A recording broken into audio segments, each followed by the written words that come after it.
Welcome to the first installment of Kitchen Table News. I'm your host, John Hoffman. If you clicked on the link intentionally and you meant to be here, thank you very much. I appreciate it. If you clicked on it by mistake and you're here by accident, stick around. Maybe you'll actually like what we have to say. If not, feel free to call me a dick in the comments section and move on with your life. I will check the comments section and I will await your reply.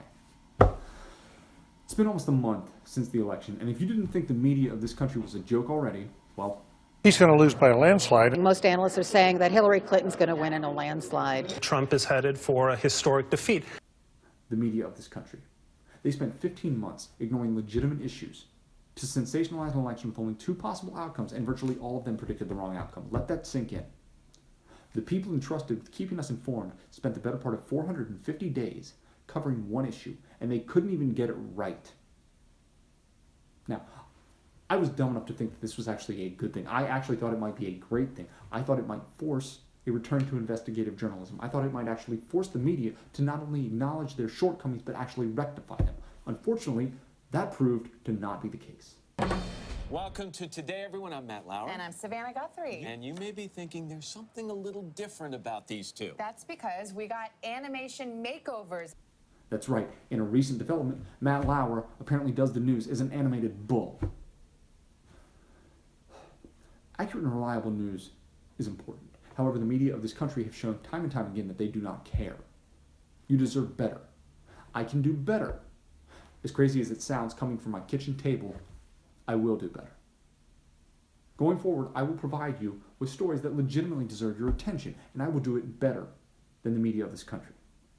So if you are still with me, thank you. Sincerely, thank you very much. And for the first time, I'm excited to announce that from my kitchen table, this is the news.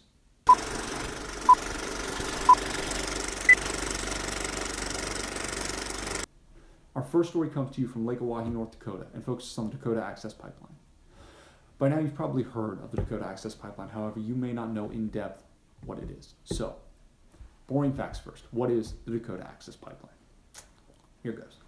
It's a 1,172-mile pipeline that begins in the oil-rich Bakken Formation, a vast underground oil deposit thought to contain roughly 7.4 billion barrels of recoverable oil in the U.S. portion alone, and runs to Patoka, Illinois. Once in Patoka, Illinois, the pipeline will merge with existing pipelines, allowing the oil to be sent to refineries and markets in the Gulf and along the East Coast. Upon completion, the pipeline is expected to be capable of transporting 470,000 barrels of oil per day, roughly enough to produce 374 million gallons of gasoline. This information is via Energy Transfer Partners, parent company of Dakota Access LLC, who is currently overseeing construction of the pipeline. Proponents of the pipeline argue it would be a huge step in America's quest for energy independence, that it would lower the price of gasoline, lower the price of crops and other agricultural products by freeing up rail space previously used to transport oil, create thousands of jobs, generate millions of dollars in state and local revenue during construction, generate hundreds of millions of dollars in state and property taxes annually, and provide the safest, most environmentally conscious way of transporting the oil.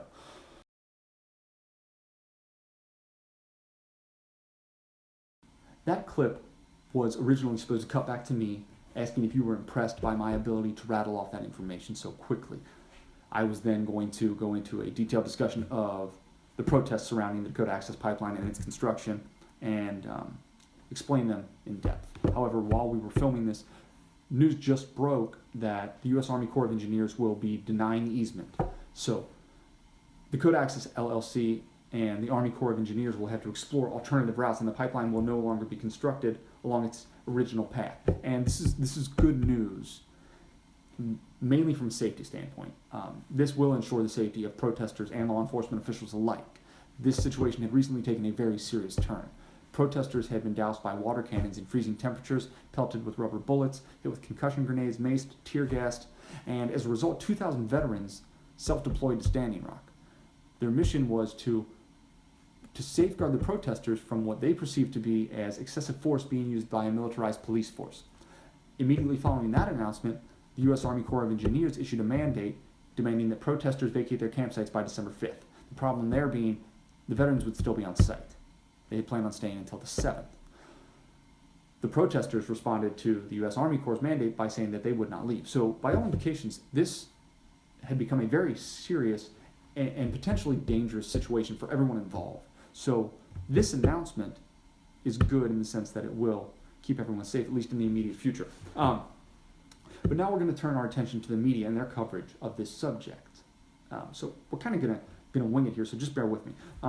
This is a situation that has deserved your attention, and it has deserved your attention for months. But now the media is picking it up. You may have already heard before I said it that the U.S. Army Corps had denied the easement because media outlets across the country are all of a sudden taking an interest because they can now sensationalize this issue, and it will boost ratings.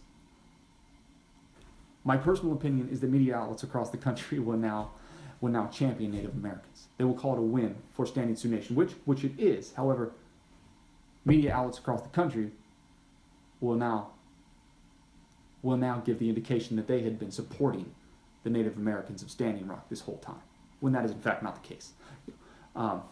Regardless of which side you were on, even if you were for construction of the pipeline, you should be outraged by the media's coverage of this situation.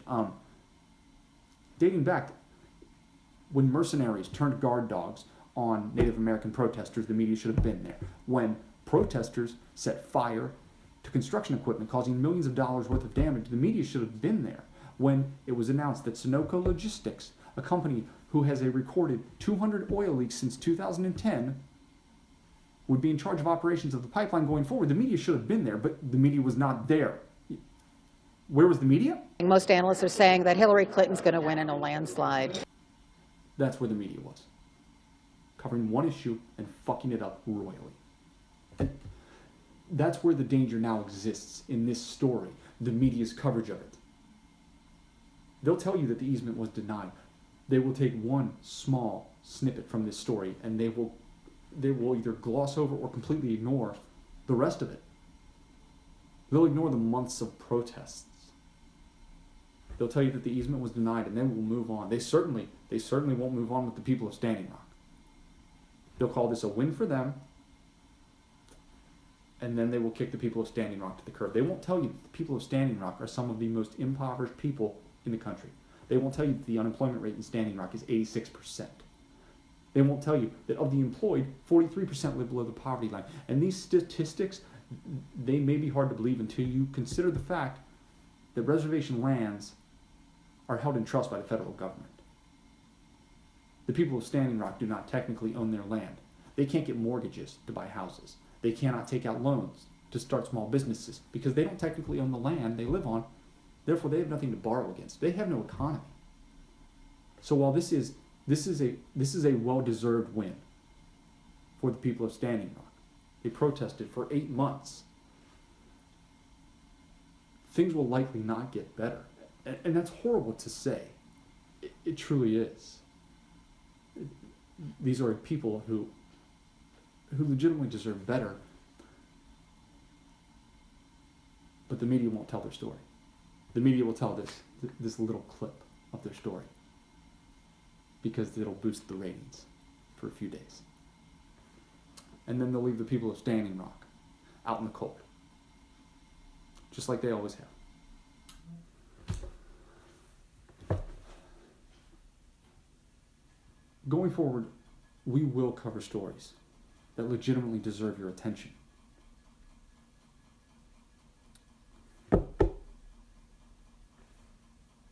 I wish I could have covered this story before the media got to it.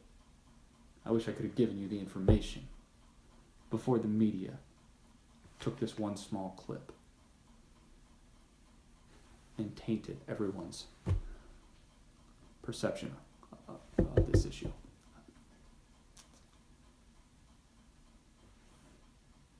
If you're still with me, thank you for watching. Sincerely, thank you. And that was the news.